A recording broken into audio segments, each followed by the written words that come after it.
And I thought that this script was as good and the movie is as good as anything I ever did. And when I finished it and I saw it, I thought, well, I can't really do any better.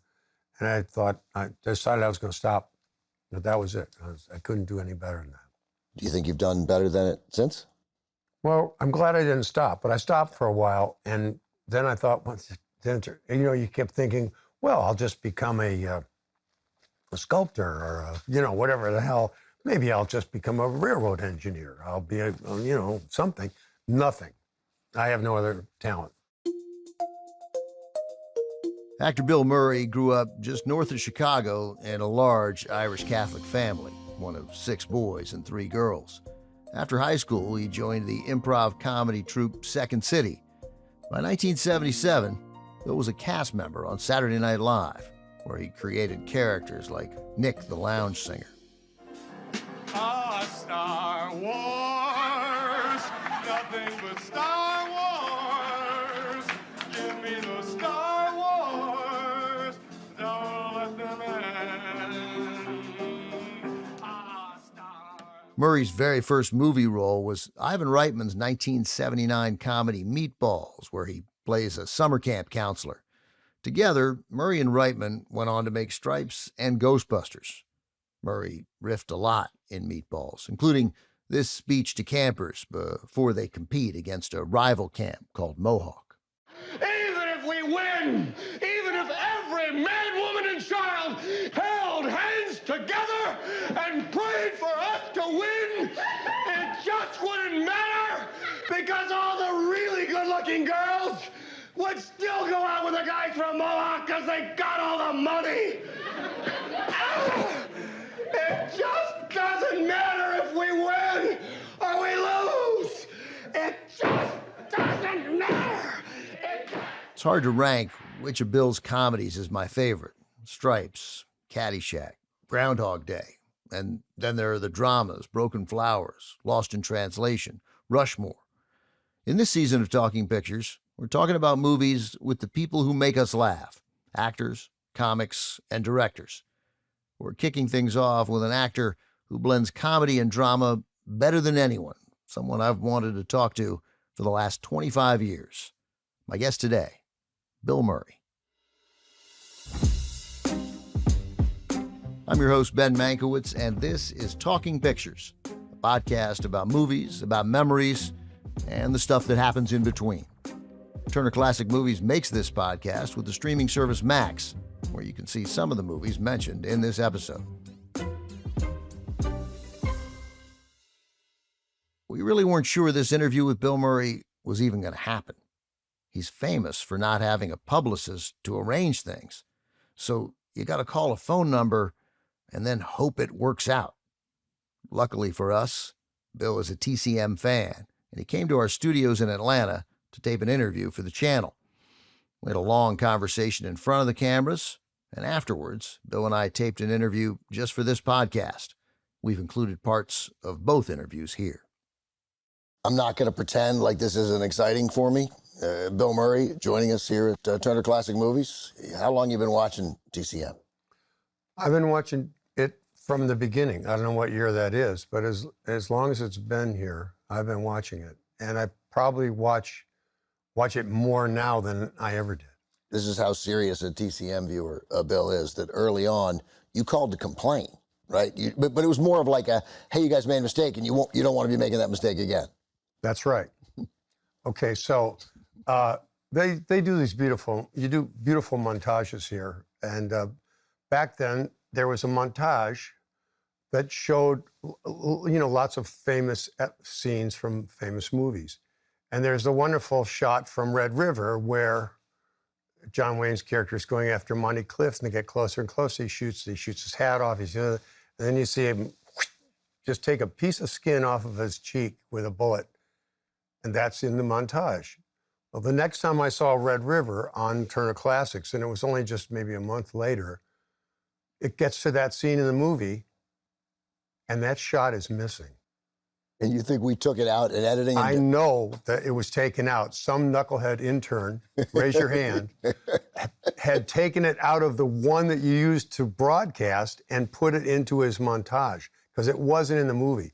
And I called him and I said, you don't know me, but I'm a guy that knows what I'm talking about. You're missing a piece of one of the greatest movies you have. And it was reassembled the next time I saw it. It's back in, but it was gone. Do you just, do you tell them who you are? Or are you just like, hey, I'm Bill from Chicago and I love your channel, you know? I think that time I told them who I was because they just thought I was another Atlanta knucklehead. Yeah, sure. So I tried to get through to someone. Give me a sense of the role that movies played in your life as a young kid and then as an emerging talent as you broke into the business. Well, I came from a big family, and if when you're in a big family, it's really not about child raising; it's about crowd control. So, and crowd control really meant what time you went to bed at night. And in Chicago, where I grew up, the movies didn't come on until after the news. So you had to be able to stay awake that long, which was one thing, and you had to be able to make yourself invisible. Like, my father knew I was there, but if I made any noise or any racket, it was time for me to go to bed. Go to bed, right. So, and the ideal was really to stay up late enough to watch shock theater and watch the horror movies, watch Frankenstein and Dracula. And back in the day, back then, there was only like The Tonight Show, and movies came on the other channels. So there were channels that had movies. So you didn't like stay up to watch I'll get this wrong on the dates, but I mean, you can stay up to watch like The Fugitive on TV. You were more interested in the movies. There wasn't TV shows you were. No, the movies, and they were like, for some reason, the movies that it was never a problem to stay up and watch a Catholic movie. You could watch Going My Way or Bells to St. Mary's, all those movies. There was no problem with that. Yankee Doodle Dandy, any Irishman in a movie, and it was okay to watch, So I've probably seen Yankee Doodle Dandy 150 times. I don't think I'm exaggerating either. I've seen it so many times. I know all the songs. I can do it all.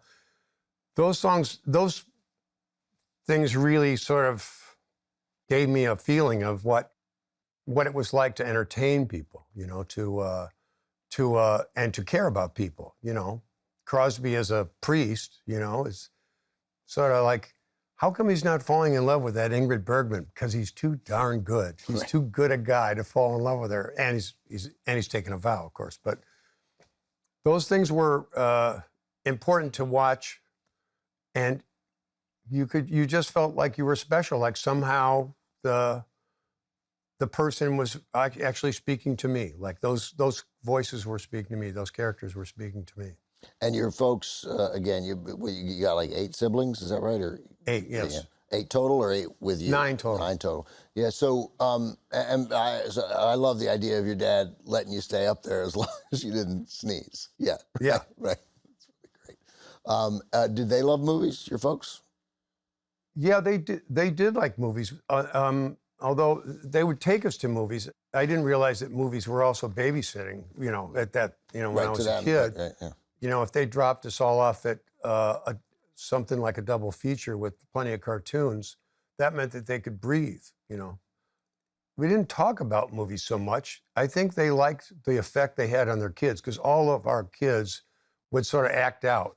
I have a sister that's a nun who unfortunately saw The Sound of Music. Anybody here have a sister that saw The Sound of Music? And that was it. That ruined our family life for the rest of our lives, because she learned those songs and played them over and over again. Learned those songs and only those songs. And only those songs on the piano. Were your parents funny? First of all, what are their names? Edward and Lucille. And the funny thing is, our father had a reputation of being really funny. Although he wasn't necessarily really funny with us, he was really a tough laugh. So to make him laugh, you had to be really funny. That was the proving ground. That was the anvil that was there. Because if you couldn't make him laugh, you weren't funny, period. And that goes for everyone that's sitting at this dinner table. But the odd thing was that after we became actors, all of us, when we sort of lapse into doing some sort of a character, or a silly character, we're doing our mother. was very strange. My father was like inimitable in a way. Like we don't do our dad particularly, but we can all do our mother. Everybody does it. And she said some crazy stuff, you know. She said some funny stuff, but she had a great sense of humor too. And but we weren't, I don't think we thought of her as a funny person then. So the times that you did make your dad laugh must stand out to you. Well, I do remember one time when I made him laugh and I fell off of my chair and I hit my head on a table leg that had a metal casing on it. And it really, really, really hurt. And I was laughing so hard because I made him laugh. It didn't matter how badly I'd hurt myself. And it really hurt. That's what I remember. But it was worth it.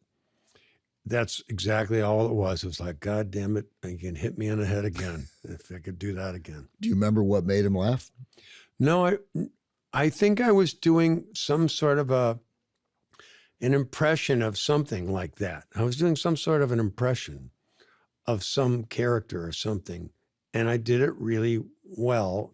It made him laugh, and I think it was almost like he dropped a fork, and he might have like almost not a Danny Thomas spit take, but a little bit of some crumbs came out of something. It just, I'd never done that one before where I really got him, and it was great. What would you have done an impression of? Was it like, I mean, you said you saw... It would have been, you know, talking about movies, like old movies. It was sort of been, it would have been like an old like Cagney move or, you know, like a gangster kind of guy. Something like that was what I would have been doing.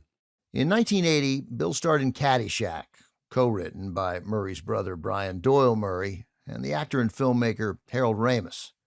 Caddyshack starred heavy hitters in comedy like Chevy Chase and Rodney Dangerfield, as well as Ted Knight, who stole his fair share of scenes. Bill plays Carl Spackler, the unhinged greenskeeper trying to kill all the gophers who tear up the course. In this famous scene, he's bored on the job and imagines himself as a world-class golfer. The crowd is just on its feet here. He's a Cinderella boy. Tears in his eyes, I guess, as he lines up this last shot. He's got about 195 yards left, and looks like he's got about an 8 iron. This crowd has gone deathly silent. Cinderella story, out of nowhere. A former greenskeeper now about to become the Masters champion. It looks like I'm a wreck. It's in the hole! Well, Caddyshack was like the hipster crowd of like Chevy and whatever the hell all these characters were. Ted Knight, he was a different planet. Different planet, right? Rodney Dangerfield, also another planet over there. Henry Wilcoxon, you know who that is? Of course, yeah. Yeah. Who was my favorite guy to hang out on the whole movie. And then Michael and O'Keefe and Sarah Holcomb was like the Irish girl. The Irish girl, yeah. It was all over the place. And yet every one of them was expert at what they did. They were really great at what they did. And Harold did pull it all into one thing, and it made some sort of, and a goddamn mechanical gopher. And a mechanical gopher. But I mean, it's just almost every joke just worked. And Ted Knight is amazing. It's amazing what that guy pulls off in that movie. Yeah. And yet a true oddball, really odd. He was? Yeah. Yeah, he was an odd guy. And he and Rodney would stare at each other like, you are the strangest beast on the planet. It was really funny and yet both of them were in their own way equally lunar, really lunar. Did you have any moments like after the success, that early success of SNL and then Meatballs and Caddyshack?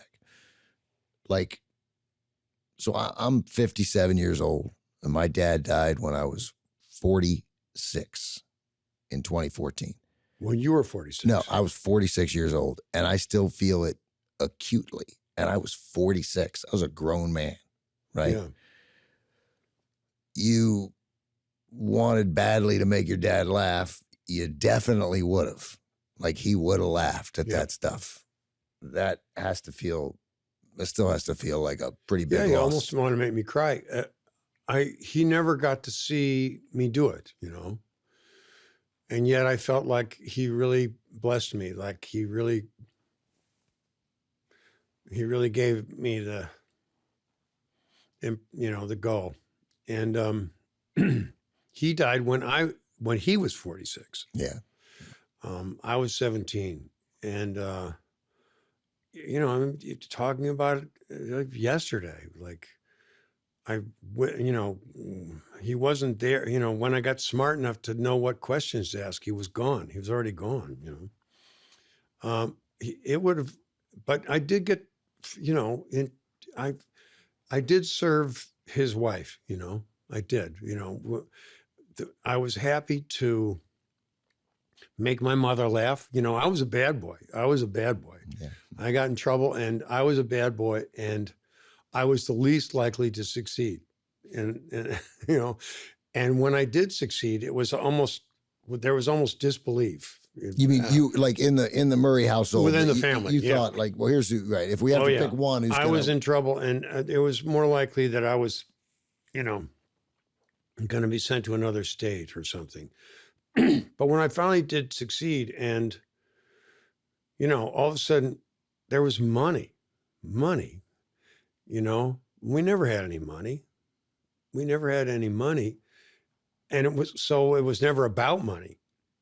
And to have money and to be able to do things for my mother, like to buy my mother a car, I felt like Elvis. Yeah. Yeah. I felt like Elvis. My mom said, we need a new furnace, and she would say, well, why don't you get some prices on a couple of them, and she took me seriously, stuff like, it was fun to do. It was like, yeah, you didn't really think I was going to do it, did you? Why don't you get some prices on those furnaces before you come back to me?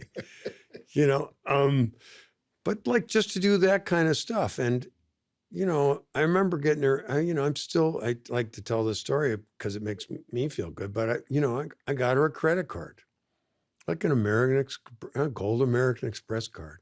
She didn't have one? She didn't have any credit card that I knew of. I mean, she may have had a Robert Hall clothing credit card or something like that, but she didn't have anything like that. And the first year, I think she spent a total of like $1,200 or something, right? But each year it went up geometrically. After the first year, her boss, she worked at American Hospital. After my father died, she had to get a job. Well, she ended up working in the mailroom of American Hospital Supply. They must have paid her at least $200 a week, to do this. But one day she calls it, well, Billy, Mr. So-and-so, he's the chairman of American Hospital Supply. And, well, he's just not able to get any tickets for that television show that you do. Well, he got 6 tickets, which is way too many anyway. And my mother was never on time for work again. You got her 6 tickets for SNL. Yeah. I got her 6 tickets for Saturday Night Live. She was never on time again. And she would go to lunch with that American Express card and take all of her girlfriends to lunch. And they would be gone 2 hours and come back. Well, we had to just get a little bit of that strawberry shortcake. And it was Louise's birthday. And we just thought like just a split of champagne. Each of us had one. And your dad would have loved that you took care of God. her. Yeah. It would have been great. He would have been so proud of me, like, attaboy, and some, and everything any of us do for each other, we get an attaboy, like, if somebody needs something, it's a very close family. If somebody does something, somebody needs something, we're getting attaboys. Bill Murray was a cast member on Saturday Night Live for 3 years, working alongside Dan Aykroyd and John Belushi. He left in 1980, the same year Caddyshack came out. In 1981, he led the cast in Stripes, working once again with actor Harold Ramis, who co-wrote the screenplay. Bill plays a guy whose girlfriend leaves him. As she walks out the door, Bill's on his knees, clinging to her, and yells one of my favorite lines in any comedy. You can't go. All the plants are gonna die. Anyway, Bill and Harold Ramis end up joining the Army. Stripes is now a classic, in large part because Bill and Ramis improvised so many scenes. So as I'm looking through your IMDb page, and you're never listed as a writer, but there's no way you didn't write a lot of these. That's true. I co-wrote the Razor's Edge script. That's the only one I've ever been on. Yeah. But I figured out pretty early, and I saw, I told you, being I'm sort of behind everybody, I'm sort of behind them in line. I'm sort of behind Belushi and Danny Aykroyd. I'm behind them, so I got to see what people do, and the same way I was behind other actors that were ahead of me in the movies. And I saw that there were actors who put their name on as a screenwriter, and I'd look at it and go A, I wouldn't have taken credit, and B, you obviously didn't write that. You're not smart enough. But I felt from the beginning that if you assured a writer that you weren't going to take a credit for anything you contributed, they would be much more willing to work with you and to hobnob with you. So some of the early movies, I could have argued with the union for sole credit, because there just wasn't that much writing of the original that was left anymore by the time we got done with the movie. Yeah, I mean, it's hard for me to, and I of course don't know what any of these were, but now it's impossible for me to watch Stripes and not hear your voice. That's clearly you. Yeah. But it also just seemed like it was more practical than strategic for you too. This just made sense as a good way to go forward. Well, it was the first day on Stripes, okay? And it's also because I do respect that actually writing a screenplay is very different than going into a screenplay that's written and saying, I'm going to change this scene. Totally. There's a completely different skill set, and 100%. I acknowledge that and respect it. I can't sit down and write a screenplay, but I can do what I can do. And the first day, it's just a fun story, but and I'm thinking about Bill Butler, who was a great cameraman, who died last year. He's 100. And he was on Stripes. We had some amazing talent. Bill Butler is like the guy who shot Jaws. He shot a lot of big movies. You see his name. And we had the greatest movie score guy in the world. Elmer Bernstein did Meatballs and Stripes and Ghostbusters.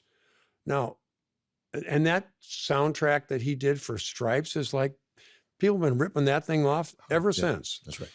Anyway, there was so much talent. And so that first day we're doing the scene, and it's Stripes is a funny movie. Half the platoon are actors and half were taken off the unemployment rolls of Kentucky. These people were not actors at all. Really? And so they were, and when you shave people's heads, they do look crazy, so you could just look around the set and you'd be telling these stories. So this is the first time I've seen all these guys and their heads are all shaved. I'm like, what would I do reacting to people that looked like this with shaved heads? Well, and so it was the first day of the shooting, and we sort of shot away from me, they sort of come to you later. They shoot, and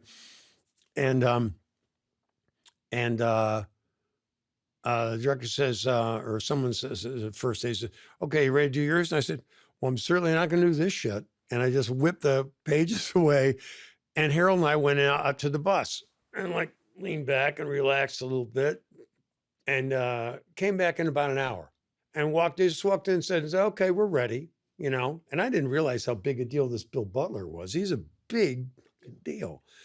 And I did the scene, and it was this thing saying who I was going to be to the rest of the platoon and everything. It's real stupid, goofy stuff. But no, stupid and goofy. It's incredibly good. It's a great scene. And reacting to with cutaways to these people, turning people next to someone who looks like mad. And finished like the take, and Bill Butler just sort of turned to his crew and went, "Okay, he's our boy." Yeah. And it was like, that was it. And when the crew, because the crew was all like, "Who's this jagoff that just walked off the set for an hour?" And then when I came back and did that, and Bill Butler went and said, "This is our boy." And that was it. And it was like, that was the baptism, that was the blessing. And from then on, we just rolled. Everything we did was like whatever we wished to do. It was fun. And to be the bad boy on a military base is a riot. It's fantastic. You don't have to obey them. Right.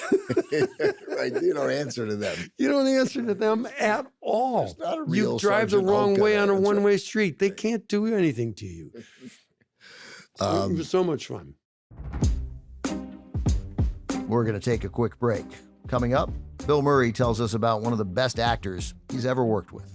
She's such a ball buster. Talk about no prisoners.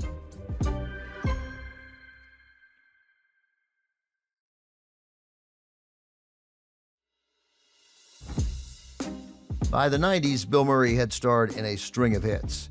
In 1993, he took a slightly more serious role alongside Robert De Niro in Mad Dog and Glory. It's a comedy crime drama where De Niro, who plays a cop, saves the life of a mob boss. That's Bill Murray.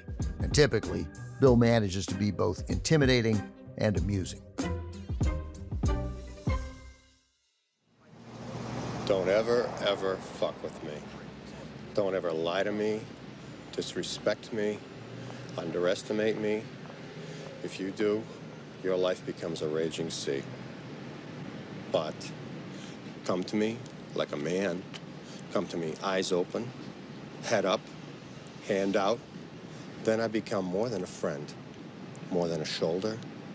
I become the expediter of your dreams. That's beautiful. So the Mad Dog and Glory is a. I guess this is. I mean, I don't see it as a. I was about to say you're sort of cast against type, but not really. I mean, this is one of your types. You know, you have a few types. Bad guy, yeah. Right, a bad guy, but a funny bad guy, an amusing bad guy, and there's some real soul in this character. I mean, one of my favorite scenes, which people see pretty early, it was you're a gangster. Chicago gangster, and De Niro's a cop, and you guys meet under tense circumstances early in the movie, and then you come and seek him out, and you talk about your therapy sessions. So it's just this, like right away, you know that this is no stereotypical gangster that we're about to see. Well, this is a great writer. This is Richard Price. Yeah. And he's, done some, stunning stuff. And John McNaughton is the director. And, John did to me what's still like about the scariest movie ever, And Which is? Henry, Portrait of a Serial Killer. Yeah, right. And he made that while he was working in a video store or something like that. And it's still one of the, it took me 2 nights to watch that movie. My wife was asleep in bed next to me. I said, I can't be watching this movie. This is going to make a terrible dream sequence. But it took 2 nights to watch that movie. And McNaughton is a Chicago guy. He's sort of a South Side. He's sort of like my brother from another father. He's like an Irish guy from the South. Because you're North Side. Yeah. But you're a Cubs fan, though. I'm a Cubs fan. He's a White Sox fan. Well, not but you're a Cubs fan. You're North, so you're a Cubs fan. Yeah. So there's an intelligence thing there too. But yeah, it is about the North Side. David Caruso plays De Niro's partner in it. Did you feel established as a dramatic actor here, or was working with Robert De Niro, was that a thing? I mean, imagine there's some possibility that there's some apprehension about that. Well, yeah, Robert De Niro, okay? It's Robert De Niro. There you go. Yeah. So Caruso was really helpful to me. He was very encouraging all the time. He'd go like, good, you're doing good. Keep going good. And the thing with working with a really great actor or even a fellow good actor is, I'm going to do this. Can you get there? And so you get there, and then you got to say, okay, I'm going to go here. Can you get there? So you're always kind of elevating each other. And that's how it was with Bob. But Bob's there was up there. Right. You know? Yeah. He So starts. Bob's there was up there. So, okay, I got there. Okay, I got there, you know. And then, okay, how about if I throw you this one? And he'd look at me like, yeah, I got that. No sweat. You know, it was kind of like that. My steps would be little baby steps, and he'd catch them and jump up again. Was there a moment in your career where you thought, and I don't know that there was, of course, that you know, that we go from Caddyshack and Stripes, by the way, 2 movies that are just, you know, they mean a tremendous amount to me and another 8 billion people. But I know they where you're do. going with this. Yeah. I hope I know where you're going. No, no. Was there where you thought that that there's an expectation that I'm always going to be that guy? I mean, obviously with the Razor's Oh, Edge, that's not where you're going. I thought you were going to this one. Someone said to me, who would have thought that one day Robert De Niro would be doing comedies and Bill Murray would be doing the straight ones? That's totally. By That's the what way, people laugh at. that would have been a better question. Let's Yeah, back it but- up. No, But your question is, did I ever feel like I could do that? Yeah, because to me, the training was the same. Like I came out of the Second City, and it's sort of known as a, you know, place to be funny, but it's improvisational theater, and we consider ourselves actors. It wasn't stand-up comedy, and it's the same technique. Like if you can be and we didn't take the job to be comedians. We were just actors that could be funny. So, and the moves are the same.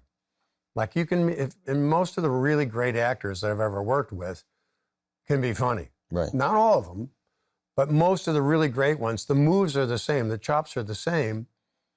You can do that, you can do this. It doesn't always work the other way, where a funny guy can be serious, but with the really great straight actors, they pretty much can be funny. Yeah. Well, of Like course. John Gielgud could be really funny. Clearly, right. But that's interesting that you didn't necessarily, when you're working at Second City in Chicago and like on the National Lampoon radio show, and then that's what gets you hired on SNL, those things.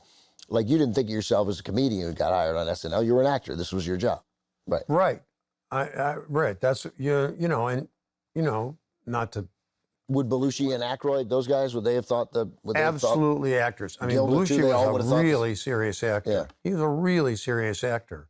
And, you know, the proof is that whenever we'd have like an actor come on the show to host Saturday Night Live, especially if it was someone that might have won an Academy Award or something like that, he buried him. He would just, all of a sudden like, oh yeah, watch this. Belushi had so many moves. He was so much better than anyone ever knew. I mean, except the people inside. He was really, really a great stage actor, Belushi. The best I ever saw, probably.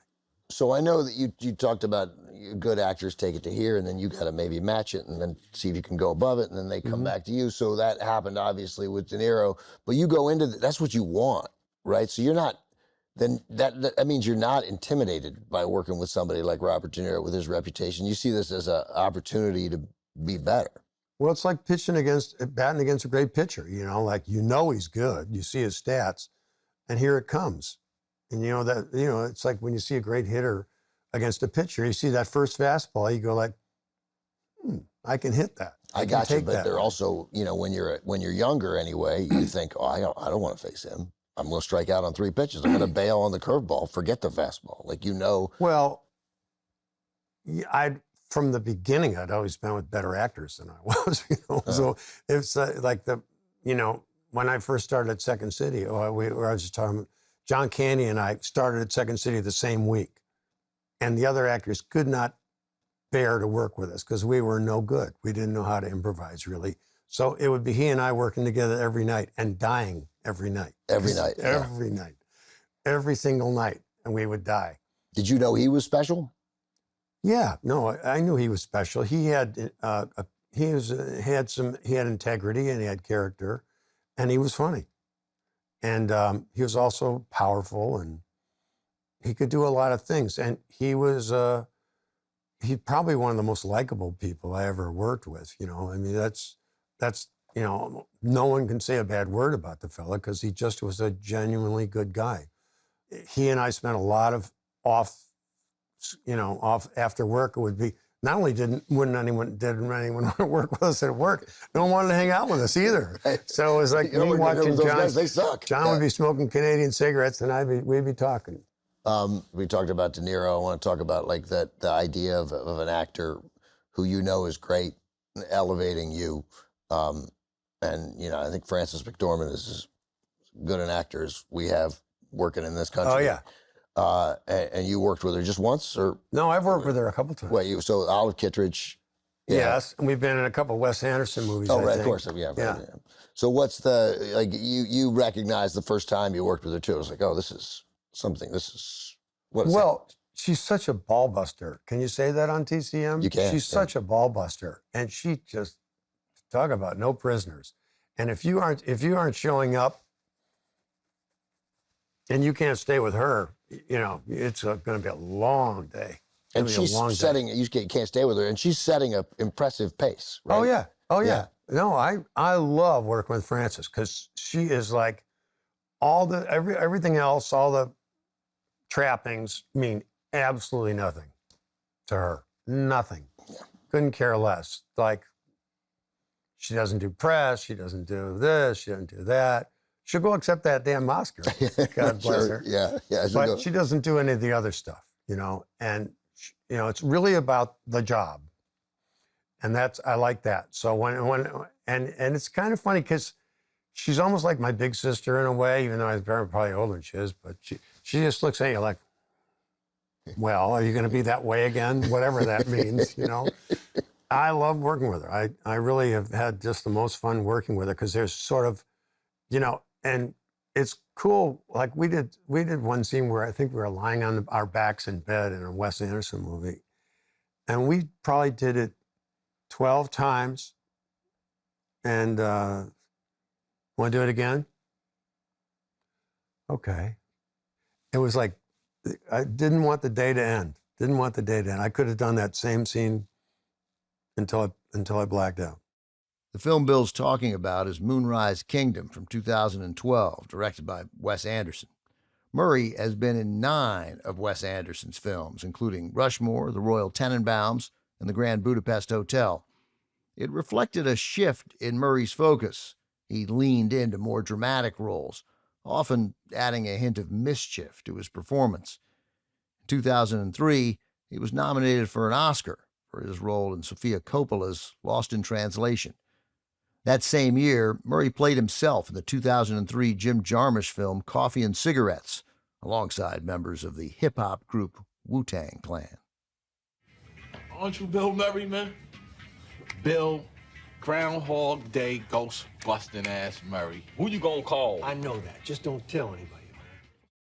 Bill Murray went on to work with Jarmusch in 3 other movies, The Limits of Control, The Dead Don't Die, and Broken Flowers.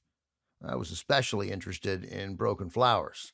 Bill plays Don Johnston, who, after receiving a mysterious letter, sets out to visit some of the women in his past. I don't know what I did first with Jim. I think this movie was. I think he asked me to be in Coffee and Cigarettes. Yeah. Was that before this? I think that was before this. Yeah. I think it's just before this, and I had the experience of working with RZA and GZA of the Wu-Tang Clan. And I'm very proud to say that I'm the first guy to get those 2 guys drunk on sake at lunch. I was like, what? You never had sake? Well, unfortunately, in this place, the only bottle they had was this big. So after we'd finished that, I realized, oh my God, I got these guys drunk at lunch. Well, it turns out not much of a factor with those 2 boys. They managed to compensate. Professionals, right? Yeah. They'd done that before. Yeah. But and that's a particular time. I had like a family, young kids and stuff, and kind of had these rules like you can't be traveling all the time and doing all this stuff, and things were localized. And Jim had said something like doing a movie. I said, man, I'd love to. And, you know, I enjoyed being with you, but I can't. I could only do a movie if it were like within an hour of my house. Mm-hmm. Where are you living at this point? And I was living just up from the city. So damned if he didn't find all these locations within an hour of the house. And it's a beautifully designed movie. It's a beautifully shot movie. Fred Helms is a fellow who shot most of Jim's movies. Really the nicest people. And Jim himself, just a wonderful person. And I thought that this script was as good and the movie is as good as anything I ever did. And when I finished it and I saw it, I thought, well, I can't really do any better. And I decided I was going to stop. But that was it. I couldn't do any better than that. Do you think you've done better than it since? Well, I'm glad I didn't stop, but I stopped for a while, and then I thought, you kept thinking, well, I'll just become a sculptor or whatever the hell. Maybe I'll just become a railroad engineer. I'll be something. Nothing. I have no other talent, no other skills. So I went back to it, and I'm glad I went back to it because I've had obviously many wonderful experiences. I mean, that's certainly a part of the we life. don't need to rank them, but let's drill down a little bit on what made this special. Like when you say it was the best work I'd done, what do you see in it in your performance that makes you that has you react so positively to it? Well, the character I'm playing in the movie is a guy who gets sort of like a slap in the face or like a punch in the nose that forces him to sort of examine what happened. What happened? There's a mystery. And he's got to go find out what this is. This is. He's got to go figure out where this came from or who sent me this letter. Revisit. So he has to go revisit his past life. He's got to go back and, if we all went back through our lives, there'd be some, oh God, some things you shaved away here and blacked out over here and people that you left behind, things you did, they all come back to you. But the people is really the thing. So he had to go back and find these people from his past. And then he had to go, it's the story of going back in time. I was just so struck by, like what was happening inside, Don Johnston's head, right? And there were so many awkward conversations and awkward moments. And I guess that, that's a skill that Jim Jarmusch certainly has, of writing that. And then does he guide you in it? Like, or what's his role then as you're shooting these scenes, these awkward encounters with these women of your past? When I work, I try to give my very best every take, and then I just try to look at the director. I mean, I'm not necessarily needy, but I like to know how it's going over. The really great directors are not just watching you; they're watching everything. Right. They're watching everything. And I could tell by the way that he nodded his body or shook, kind of bounced his shoulders and his head. If it was just his head, it would mean like something was wrong over here. If it was this here, it was like pretty much everything is right except for something over there. There was almost like you could read the bounce of his body to tell how I did, how you did, how it did, And and he has a beautiful smile when it all works. And he has this way of saying, "Oh, that's great." And it means that we're all okay. Everybody did their job right, and we can go to the next shot. So we can't go through this entire night of conversations without talking about two directors who you worked with often, who we haven't. Well, first of all, we have to say the words Groundhog Day. Well, Groundhog Day is the greatest idea for a film that I've ever been a part of. A man named Danny Rubin wrote it, and it's brilliant. It's an extraordinary idea, and that was a movie that there've only been a couple like that where you could go to work and say, "I can't wait to play these scenes," because the possibility is so great, to say, because it literally is, you get to live this day over and over again, over and over and over. That was a hard movie, physically hard movie to make. It was the longest winter in Illinois history.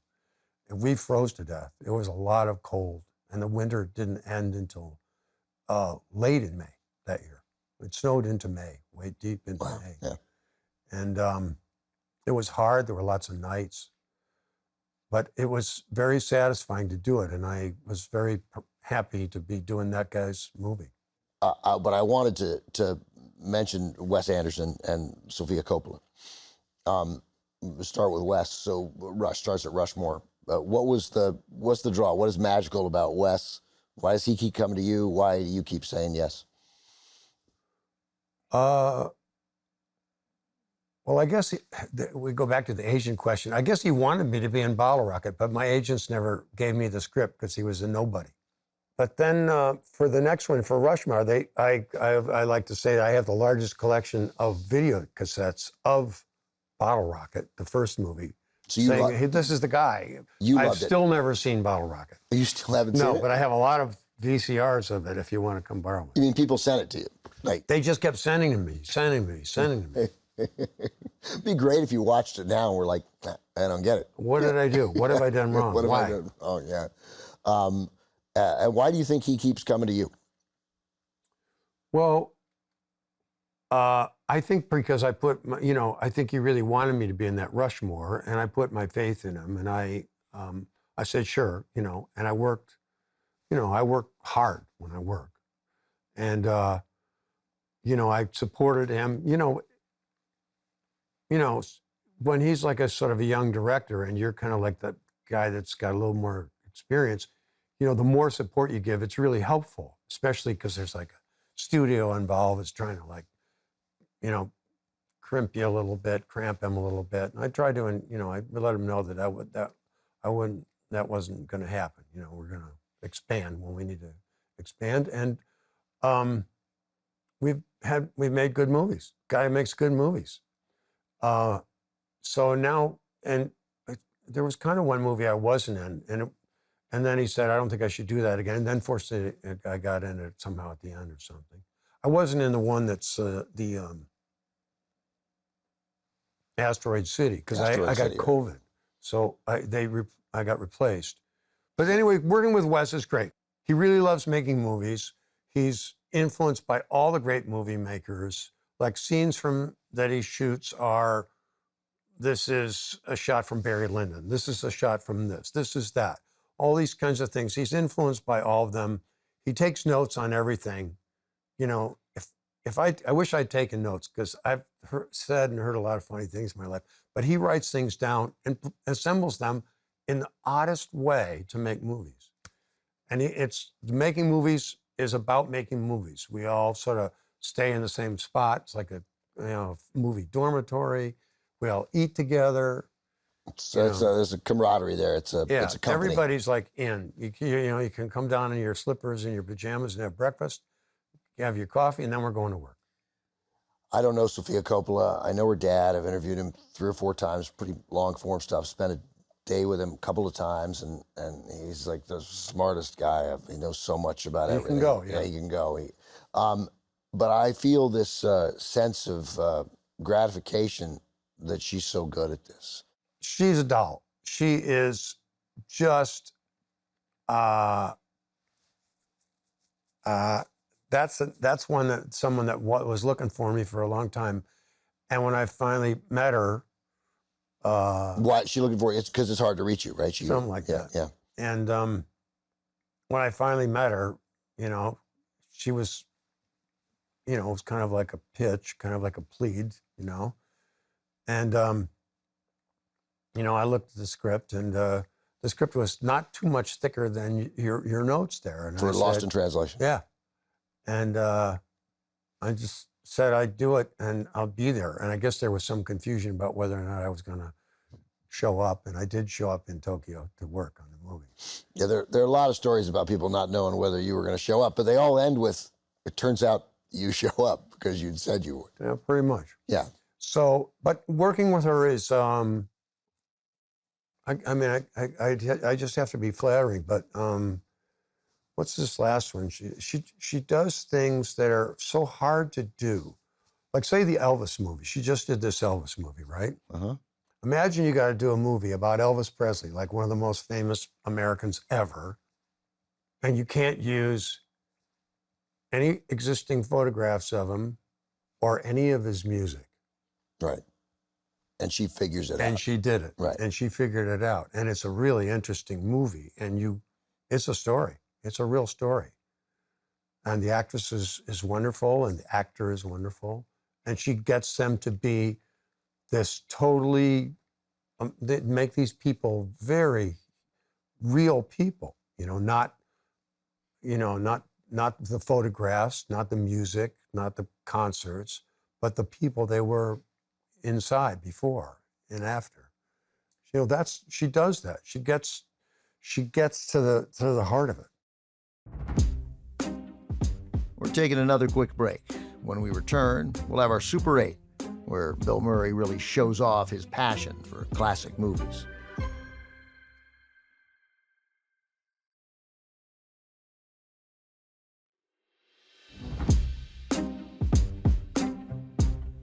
And we're back. Time for our Super 8, where we ask our guests a series of set questions about movies they've watched, movies they've loved, and movies they'll never forget.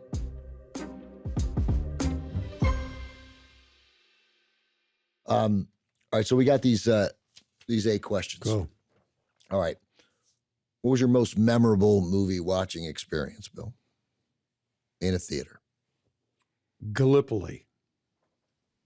Really? Yeah. You remember where you saw it? Saw it in Manhattan. Remember the theater? It was probably that one, like 3rd Avenue in the 60s. Is there one right around there? What was memorable about it? What do you? I wept. I wept and cried and walked around just like, and I didn't know what it meant to the living of the rest of my life. I didn't know how what to do with what just happened to me. It just, I couldn't, I had to sit down. I remember sitting down on the steps of the Church of St. Vincent Fair on Lexington Avenue going, what does this mean? What happened? What just happened to me? What's going on? What movie did you love in high school?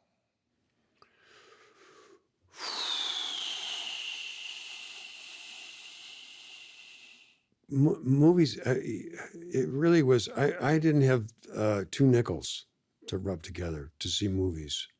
It was a really rare experience for me to go to movies during my high school years. What movie would you show to a date or somebody you were interested in? That's a good question. These are great questions.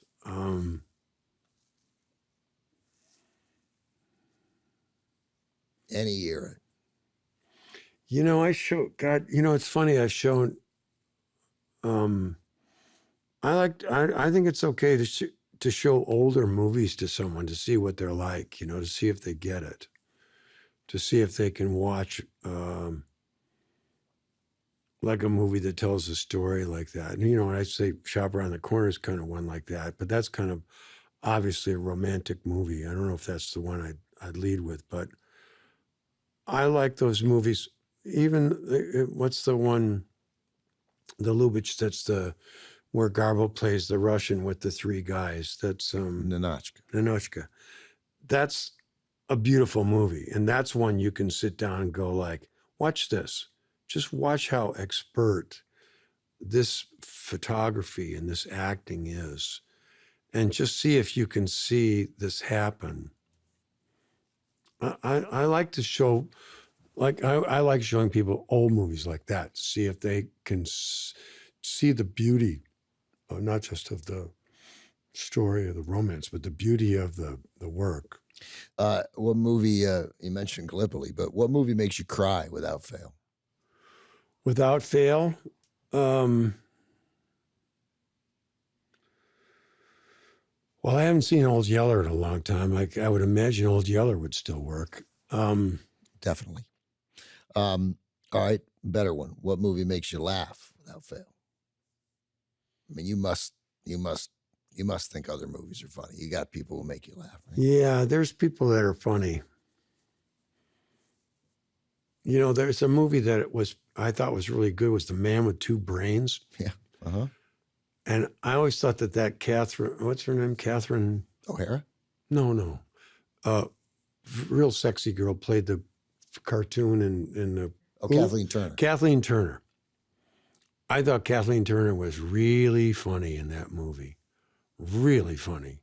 And it didn't get any props for it at all. I mean, Steve's obviously really funny. Director Carl Reiner's funny. but Kathleen really played that funny.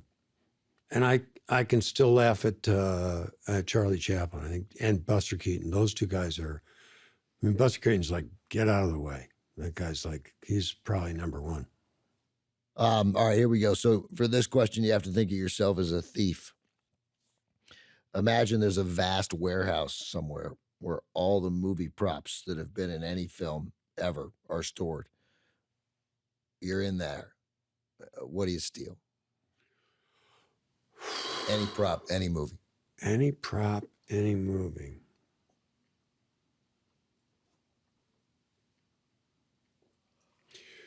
Well, I think one of the greatest and Danny Aykroyd made a movie called it ended up, I think it was called something like Nothing But Trouble or something like that. The studio gave it a terrible title, and the movie didn't completely succeed. But the prop that he built, he plays the judge and jury and executioner of a small domesticity in Pennsylvania someplace. And if you're found guilty, they put you into like the crusher to think, and you drop into a thing, and it sort of composts a human body into various pieces and spits out this kind of part this way, this part. I thought that was a really creative choice. That movie's got some, what was it called? Valkenvania. Oh, yeah. Yeah. So the movie is like, it's wild and woolly, but there is some crazy stuff in it. So John Candy plays like the daughter, and it's really, really goofy. That's a really crazy prop that they spent probably 1/5 of the budget on building that one thing. But and the prop you'd steal then where you could sort of essentially well, vaporize humans. yeah, you could.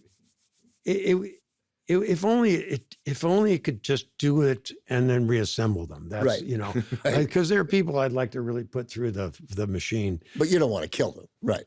Yeah. No, I don't know, but I wouldn't say that. I just don't want to be tried by a jury of my peers for it. What was your mother's favorite movie? Well, I think she loved Crosby. I think all the girls liked Crosby back then. So like Going My Way. Yeah, like Going My Way as a priest is like, I can't marry him because I'm already married to Ed. Besides, I can't marry him because he's a priest. I think that would have been the ideal stool for my mother to be sitting on. What about your dad? What's your father's favorite movie? Well, he liked Cagney. He liked Jimmy Cagney a lot, I think. The Yankee Doodle Dandy Cagney or the Gangster Cagney? Oh, no, definitely the Yankee Doodle Dandy Cagney. And my dad was like a Roosevelt man. He was, you know, he liked that whole idea. He liked Roosevelt. He liked Cagney.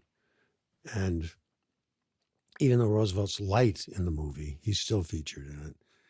And I think we all thought that Cagney was always stayed pretty real. You know, there was not a lot of affectation of that to him. Not that anybody knew him back in those days, like you might meet someone now. Bill, this was great.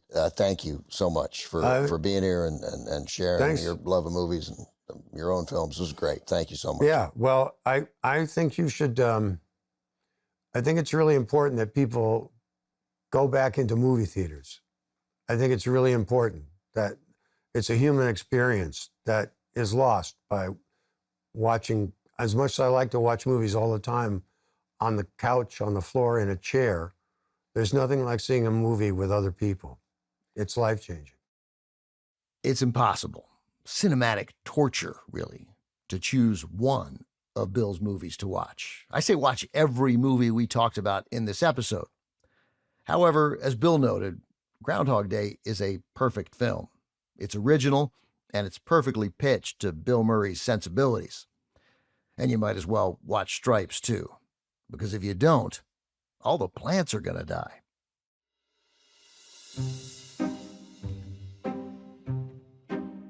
That's our show. Thanks for listening. You can find many of the movies we talked about on the streaming service Max. We made a list for you. It's in our show notes. James Kim produces and edits Talking Pictures. The show is booked by Noea Murphy, Susan Bisak, and Missy Burns-Halpern. Glenn Matullo mixes each episode. Production support from Phil Richards, Yaakov Friedman, Liz Winter, Nicole Hill, and Cameron Kell. Angela Carone is our executive producer. Special thanks to Michael Gluckstad, Allison Cohen, and Kenya Reyes from the Max Podcast team. I'm Ben Mankiewicz. See you next time.